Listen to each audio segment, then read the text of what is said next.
ನಮಸ್ಕಾರ. ಜಿನಿ ನ್ಯೂಸ್ ವೀಕ್ಷಕರಿಗೆ ಸ್ವಾಗತ. ವೀಕ್ಷಕರೇ ಗಮನಿಸಿ, ನೀವು ಇಂದು ಬ್ಯಾಂಕ್ಗೆ ಭೇಟಿ ಕೊಡಲು ಯೋಚಿಸುತ್ತಿದ್ದರೆ ದಯವಿಟ್ಟು ಗಮನಿಸಿ, ಇಂದು ಬ್ಯಾಂಕಿಂಗ್ ಸೇವೆಗಳು ಲಭ್ಯವಿರುವುದಿಲ್ಲ. ಸಾರ್ವಜನಿಕ ವಲಯದ ಬ್ಯಾಂಕ್ಗಳಲ್ಲಿ ಇಂದು ವಹಿವಾಟುಗಳು ಬಹುತೇಕ ಸ್ಥಗಿತವಾಗಿರುತ್ತದೆ. ಬ್ಯಾಂಕ್ ಶಾಖೆಗಳು ಮುಷ್ಕರಕ್ಕೆ ಬೆಂಬಲ ಸೂಚಿಸಿರುವುದರಿಂದ ಬ್ಯಾಂಕ್ಗೆ ಭೇಟಿ ನೀಡುವುದರಿಂದ ನಿಮಗೆ ಯಾವುದೇ ಕೆಲಸವಾಗುವುದಿಲ್ಲ.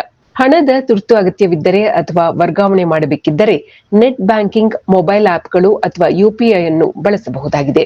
United Forum of Bank unions ನೇತೃತ್ವದಲ್ಲಿ ನಡೆಯುತ್ತಿರುವ ಈ ಪ್ರತಿಭಟನೆಯ ಹಿಂದೆ ಹಲವು ವರ್ಷಗಳ ದೀರ್ಘಕಾಲದ ಬೇಡಿಕೆಗಳಿವೆ. ಇದರಲ್ಲಿ ಬಹಳ ಪ್ರಮುಖವಾದ ಬೇಡಿಕೆ ಎಂದರೆ ಪ್ರಸ್ತುತ ಬ್ಯಾಂಕ್ ನೌಕರರಿಗೆ 2ನೇ ಹಾಗೂ 4ನೇ ಶನಿವಾರ ಮಾತ್ರ ರಜೆ ಇರುತ್ತದೆ. ಉಳಿದ ಶನಿವಾರಗಳು ಪೂರ್ಣ ಕೆಲಸದ ದಿನಗಳಾಗಿವೆ. ಎಲ್ಲಾ ಶನಿವಾರಗಳನ್ನು ರಜೆ ಎಂದು ಘೋಷಿಸಿ ವಾರದಲ್ಲಿ ಕೇವಲ 5 ದಿನ ಕೆಲಸದ ವ್ಯವಸ್ಥೆ ಜಾರಿಗೆ ತರಬೇಕು ಎಂದು United Forum of Bank Unions ಆಗ್ರಹಪಡಿಸಿದೆ. ಆರ್ಬಿಐ, ಎಲ್ಐಸಿ, ಷೇರು ಮಾರುಕಟ್ಟೆ ಮತ್ತು ಕೇಂದ್ರ ಸರ್ಕಾರಿ ಕಚೇರಿಗಳು ಈಗಾಗಲೇ 5 ದಿನಗಳ ಕೆಲಸದ ಅವಧಿಯನ್ನು ಅನುಸರಿಸುತ್ತಿವೆ. ಬ್ಯಾಂಕ್ ನೌಕರರಿಗೂ ಇದೇ ಸೌಲಭ್ಯವನ್ನು ನೀಡಬೇಕು ಎಂದು ಬ್ಯಾಂಕ್ ಯೂನಿಯನ್ ಒತ್ತಾಯಿಸಿದೆ. ಬ್ಯಾಂಕ್ಗಳಲ್ಲಿ ಸಿಬ್ಬಂದಿಗಳ ಕೊರತೆಯಿಂದಾಗಿ ಅತಿ ಹೆಚ್ಚು ಕೆಲಸದ ಒತ್ತಡವಿದೆ.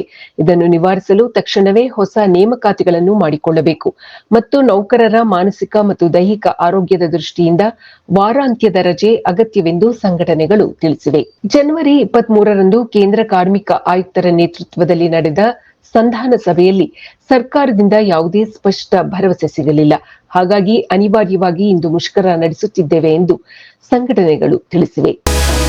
ಇದು ಈ ದಿನದ ನಿರಂತರ ಸುದ್ದಿಗಳಿಗಾಗಿ ವೀಕ್ಷಿಸುತ್ತಿರಿ ಜಿನಿ ನ್ಯೂಸ್. ನಮಸ್ಕಾರ.